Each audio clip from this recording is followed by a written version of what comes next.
नमस्कार मित्रांनो, मी काजल. माझ्या ब्लॉग मध्ये तुमचे स्वागत आहे. आम्ही आलो होतो साताऱ्यामध्ये भव्य असं मोठं प्रदर्शन बघायला. तिथे आल्यानंतर ही फुलांची माळ दिसली आणि गर्दी खूप होती. या फुलांच्या माळीला मी हात लावला, ती प्लास्टिकची होती. बोलली ही प्लास्टिकची आहे का काय?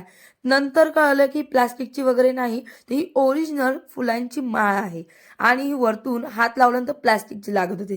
तुम्हाला माहित आहे का, या फुलाला मराठीमध्ये तडतडी, चिरंतन फूल किंवा अमर फुल असे म्हणले जाते. इंग्रजीमध्ये पेपर फ्लॉवर, एव्हरलास्टिंग फ्लॉवर असे नाव आहेत. ही फुले सुकल्यानंतरही त्याचा रंग आणि आकार टिकून ठेवतात आणि ही मी घरी घेऊन आले होते कळ्यांची फुलांची माळ आणि घरी आल्यानंतर तुम्हाला सांगते ना, ही पूर्ण कळ्यांची माळ उमललेली होती. पूर्ण कळ्या अशा उमललेल्या होत्या आणि खूप खुलून अशी साईबाबांच्या फोटोवर दिसत होती. 1 वर्ष टिकणार ही गॅरंटी त्यांनी दिली. तुम्ही धूळ वगैरे बसल्यानंतर तिला क्लीन ही करू शकतात असं त्यांनी सांगितलंय.